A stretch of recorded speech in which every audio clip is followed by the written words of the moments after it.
Teste de inglês ICAO é um grande desafio para muitos pilotos. Claro, essa não é a nossa língua materna, mas para que você consiga operar fora do espaço aéreo brasileiro, você precisa ter a licença ICAO. Para conseguir isso, você precisa ser submetido a uma prova de proficiência em língua inglesa. Existem vários exercícios que você precisa dominar durante aquela prova e o piloto será avaliado em 6 critérios diferentes. Um desses critérios é a estrutura. A prova tem um sistema de pontuação onde a menor nota é aquela que vale como nota final. A nota que eu estou te mostrando aqui do lado é um fenômeno muito comum entre pilotos brasileiros que fazem o teste ICAO. Acabam por vezes falhando no critério estrutura, cometendo erros que são considerados erros gramaticais básico. Existem algumas estruturas que o piloto precisa demonstrar o uso para conseguir a nota, o ICAO 4 em estrutura. E na aula de hoje a gente vai ver uma dessas estruturas, um detalhe estrutural que pode causar uma reprovação no teste ICAO. No! God, please, no! No! No!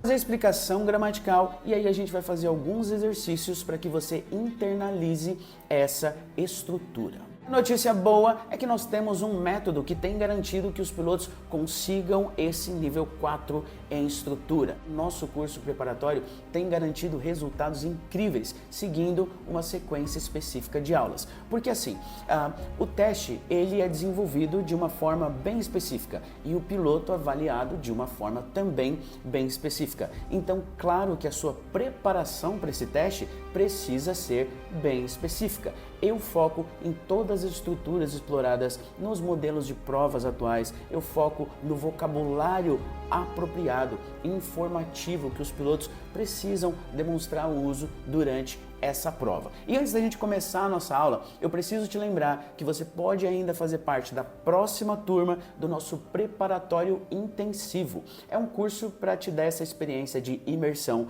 vai das 9 da manhã até as 5 da tarde. São 5 dias, segunda a sexta-feira. Nós começamos na próxima segunda-feira, dia 19 de agosto, às 9 da manhã. Eu te vejo lá. Eu vou deixar um link aqui embaixo da descrição e você pode garantir a sua vaga para participar com a gente desse curso. E se porventura você não consiga assistir às aulas ao vivo de maneira online, você também vai poder assistir a gravação desse curso que acontece na próxima semana. E finalmente, para você fazer os exercícios gramaticais da aula de hoje, eu deixei um link do PDF na descrição do vídeo. Baixa o livro, manda encadernar e faz assim os exercícios para que a sua prática seja completa. Sem mais delongas, o que em inglês seria without further ado, let's begin the class. Ok, então aqui estamos dentro da terceira unidade do nosso livro de estrutura, as estruturas gramaticais básicas que a gente precisa para garantir ICAO 4 em estrutura.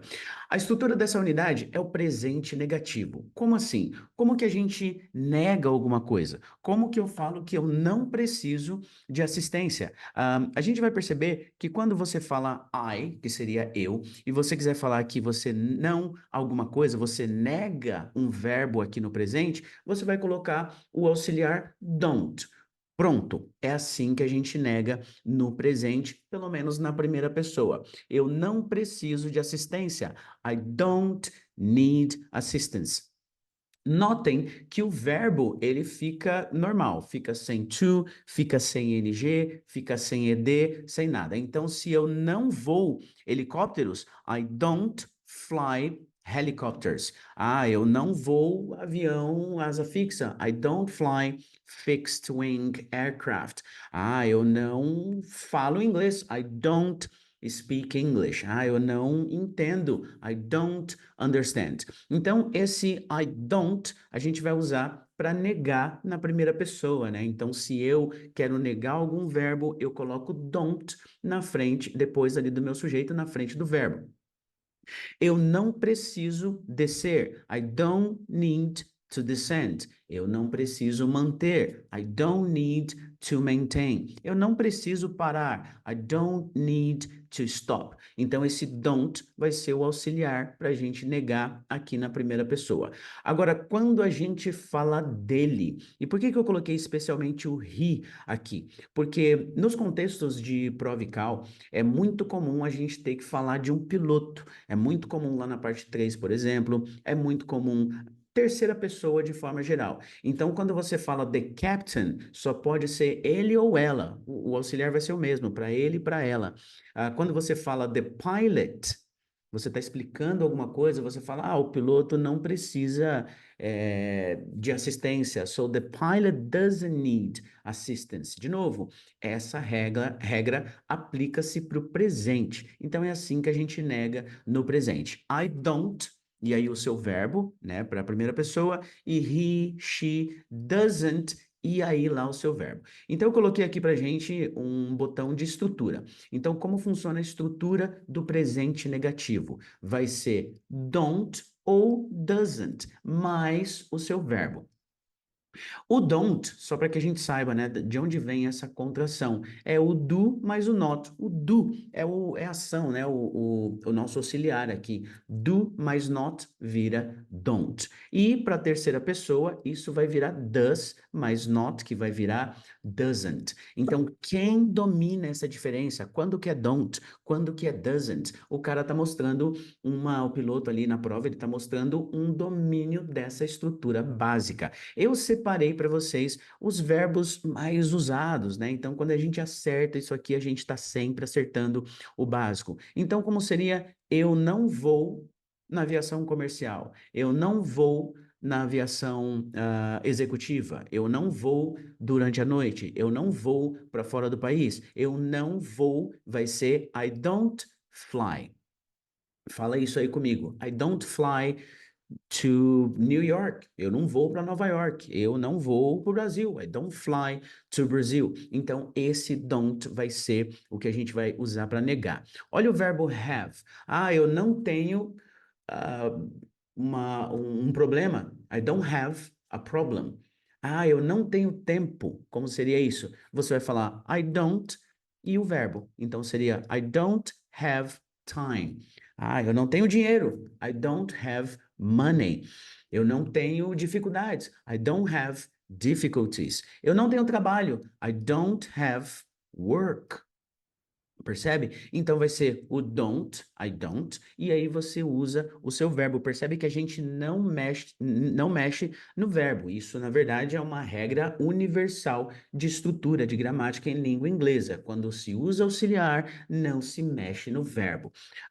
E aí, quando você fala com alguém, né, você é exatamente a mesma estrutura. Você não voa, you don't fly. Você não tem, you don't have. Você não trabalha, you don't work. Você não entende, you don't understand. E por aí vai. Então, essa é a ideia do presente aqui, do presente negativo. É a gente saber quando que coloca don't, quando que coloca doesn't. Então, eu separei em vermelho pra gente. Ele não voa. He doesn't fly. Percebam que em vez de don't, a gente colocou agora o doesn't. Por quê? É terceira pessoa, quando a gente fala dele. Se fosse o comandante, seria a mesma coisa. The captain doesn't have. The captain doesn't work. The captain doesn't fly. Eu estou falando exemplos aleatórios, não importa o significado, o importante é que a estrutura está correta, percebe? Quando eu falo the first officer, o copiloto não voa. The first officer doesn't fly. O copiloto não tem. The first officer doesn't have. Então teria que ter esse doesn't, porque a gente está negando no presente. Esse é o presente negativo. Ela. Mesma coisa, terceira pessoa seria doesn't, para a gente negar. Ela não voa, she doesn't fly. Ela não tem, she doesn't have. Ela não trabalha, she doesn't work. Ela não entende, she doesn't understand. Ela não precisa de assistência, she doesn't need assistance. Então, é assim que a gente vai começar a diferenciar quando que é don't, quando que é doesn't. Como que eu sei? De acordo com o sujeito. Então, se o sujeito é I, fica don't. Se o sujeito é he, fica doesn't. Se o sujeito é masculino ou feminino, o comandante, o copiloto, a aeromoça, a tripulação, né? Um tripulante, digamos assim. Oh, the flight attendant doesn't fly. Então seria o comissário não voa, a comissária não voa, digamos assim. E aí, claro, quando a gente usa o it, quando a gente se refere ali a alguma coisa, seria it. Ah, o avião não voa mais de 10 horas. So, the aircraft doesn't fly for more than 10 hours. Ah, esse avião não voa no nível de voo 070. Oh, this aircraft doesn't fly at flight level 070. Ah, esse avião é um avião pequeno, ele não tem equipamentos. Ah, it doesn't have modern equipment, não tem equipamentos modernos. Oh, this aircraft, esse avião não tem um GPS, so this aircraft doesn't have a GPS system. Oh, this aircraft doesn't have avionics, this aircraft doesn't have. Então, percebe onde entraria esse doesn't? A gente está falando de algo. O avião é algo, o pronome teria que ser it. Continuando, nós não temos que voar hoje. We don't have to fly today. Então percebam que para I é don't, para you é don't, para we é don't, para they é don't. Então só vai mudar quando a gente fala desses caras, né? He, she or it. Essa é a ideia. Nós não temos tempo. We don't have time. Nós não temos trabalho. We don't have work. Nós não temos que trabalhar. We don't have to work. Então, essa é a ideia. Esse é o primeiro passo, né? A gente começar a aumentar a nossa consciência em relação à diferença. Quando que é don't, quando que é doesn't, depende sempre do sujeito, da pessoa, aquele de quem ou do que a gente fala.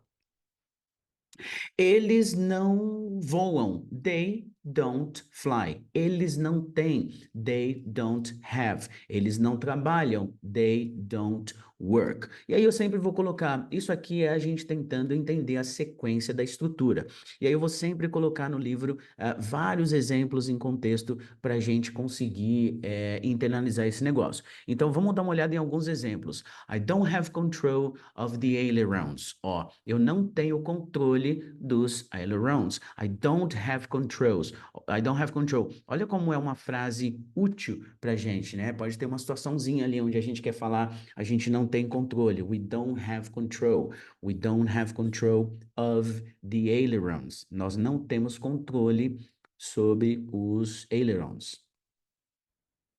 I don't have a commercial pilot license. Eu não tenho uma licença de piloto comercial. I don't have. Olha como ficou eu não tenho.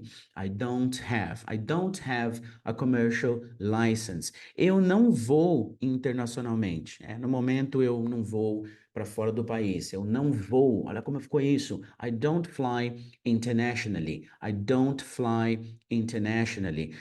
Nós não temos combustível suficiente. Olha o vocabulário, como é preciso. Tem várias versões de prova onde eles exploram esse tipo de situação, onde você tem que chamar a torre e falar que você não tem combustível suficiente. Então, olha como essa frase é útil. We don't have enough fuel. We don't have enough fuel. We don't... percebam que eu nem estou falando o don't. A gente fala direto, we don't have. Isso aqui já deu para entender. We don't have. We don't have enough fuel. We don't have enough fuel. Troquei a pessoa. Tô falando que ele não gosta de voar durante o dia. He doesn't like to fly during the day. Percebem por que foi doesn't? Porque a pessoa agora é ele, é he. He doesn't like, ele não gosta. To fly during the day. Ele não gosta de voar durante o dia. Alguma coisa não funciona. Talvez aqui a gente está falando do avião, que ele não... ou de algum sistema, ou de alguma coisa. Esse it poderia ser qualquer coisa, né? Menos pessoa. It doesn't work at high altitudes. Como que a gente fala assim, isso aqui não funciona. Digamos que eu tenho algum equipamento, alguma coisa, eu quero falar, isso aqui não funciona. Então seria it doesn't work. It doesn't work. It doesn't work. The system doesn't work. Olha como é útil essa estrutura. Se o sistema não funciona, the system doesn't work. Very nice. Ela não entende as regras. She doesn't understand the rules. Então, olha como a estrutura começa a se tornar repetitiva, né? A gente sabe que é o auxiliar para negar, o verbo sempre fica normal. So, she doesn't understand the rules. Ela não entende as regras. You don't have to work today. Você não tem que trabalhar hoje. You don't have to work today. Você não tem. You don't have to work today. The controller doesn't have all information. O controlador não tem. Tá vendo que vai ser? Se a gente estiver falando he, se a gente estiver falando she, esse the controller vai ser he. Então seria the controller doesn't have all information. Olha o exemplo que a gente estava falando, quando algo não funciona. It doesn't work. It doesn't work. Percebe? Essa é a estrutura correta. Às vezes, quando a gente está aprendendo inglês, a gente quer colocar um no. Oh, it no work. Não, peraí. A estrutura é it doesn't work. I drink coffee, but I don't drink tea. I drink coffee, but I don't drink tea. Então, eu bebo café, mas eu não bebo. I don't drink. Eu não bebo chá, I don't drink tea. Eu não bebo álcool, I don't drink alcohol. Eu não bebo água, I don't drink water. Então percebem que é I don't mais o nosso verbo. E por último, she drinks wine, but she doesn't drink beer. Ela bebe vinho, mas ela não bebe cerveja. Então she doesn't drink beer. Como seria, e eu deixo uma frase, desafio para vocês. Eu voo avião, mas eu não vou helicóptero. Ou eu vou helicóptero, mas eu não vou avião. Como seria isso? I fly airplanes, but I don't fly helicopters. I fly helicopters, but I don't fly planes. Então, esse contraste de frases faz com que você comece a entender a sequência das palavras, a sequência da estrutura. E como, claro, eu aprendi inglês em Londres. Foram 6 anos morando na Inglaterra. Então, muitas das minhas referências vão ser mais britânicas do que americana. Obviamente, né? Eu era zero, não sabia nada de inglês quando eu mudei para Londres. Eu morei lá por muito tempo. Então, toda a minha base de inglês, sem contar a parte acadêmica, né? A parte da faculdade de letras, mas a minha base de inglês, o que eu aprendi, a estrutura da língua, eu aprendi muito mais o inglês britânico por ter morado lá. Então, por isso que eu coloquei aqui uma important notice, que é uma nota importante. No inglês britânico, o verbo have mais not mais got é extremamente comum. E aí eles usam essa abreviação, que seria I haven't got. Então, como a gente estava fazendo eu não tenho, I don't have, no inglês britânico, isso vira I haven't got. Então, eu não tenho tempo. No inglês, talvez, americano, seria I don't have time. E no inglês britânico, seria I haven't got time. Agora, isso não significa que você não vai ouvir um britânico falando I don't have time. E isso não significa também, é bem mais difícil, mas você pode ouvir um americano falando também I haven't got time. Mas o que é mais comum, o que a maioria usa, o que a maioria fala, normalmente é assim. No inglês britânico, eu ouvia muito isso. Oh, I haven't got time, I haven't got to go, I haven't got a clue. Então, eu coloquei alguns exemplos pra gente. I haven't got a license. Isso seria mais inglês britânico. Eu não tenho uma licença. I haven't got a license. I haven't got time. I haven't got time for this. I haven't got time. Não tenho tempo. Então percebe que se a gente aprende só uma forma, I don't have time. Aí talvez você tá lá sei lá, espaço aéreo britânico, ou então você tá na Inglaterra e você ouve isso. É legal a gente saber para que quando a gente ouça, a gente entenda. So I haven't got time é uma outra forma de falar I don't have time. I haven't got the checklist. Eu não tenho o checklist. Talvez a gente falaria I don't have the checklist. No inglês britânico, I haven't got the checklist. They haven't got the checklist. We haven't got the checklist. They haven't got anything else to say. Eles não têm nada mais para dizer. Então eu só coloquei essa nota aqui porque eu queria que vocês soubessem desse detalhe também. Então no inglês britânico é muito comum usar essa forma aqui no presente negativo. I haven't got time. I haven't got I don't know, something. Então essa é a ideia. All right. E aí, claro, né? Obviamente isso é um detalhe, mas você vai ouvir os britânicos falando, claro, I don't have também. É só um detalhe. E aí, como sempre, eu deixei lá os exercícios para vocês fazerem. Essa primeira parte da aula foi a explicação. Agora é a parte onde você vai fazer lá os exercícios. Então, o exercício que eu criei foi Write Negative Sentences, ou seja, eu quero que vocês escrevam frases negativas. Eu vou te dar a frase na afirmativa, vou te dar uma frase positiva ali, e eu quero que você crie a versão dessa frase no negativo. O primeiro exercício seria I like to fly at night. Eu gosto de voar à noite. I like to fly at night. Então, o exercício que eu deixo para vocês é eu não gosto de voar à noite. Entenderam? Eu sempre deixo uma frase. Eu deixo uma frase positiva, eu quero que vocês transformem essa frase em frases negativas. No final do livro, eu coloquei as respostas para vocês checarem para ver se vocês estão fazendo de maneira correta. Quem já tem o material, vocês podem mandar também nos nossos canais, pelo WhatsApp, pelo Instagram, pelo YouTube, para a gente fazer aí essa correção também, ok? Então essa foi a nossa aula sobre o presente negativo, essa estrutura tão importante para que você domine as estruturas básicas. Façam os exercícios e a gente se vê na próxima aula. Thank you.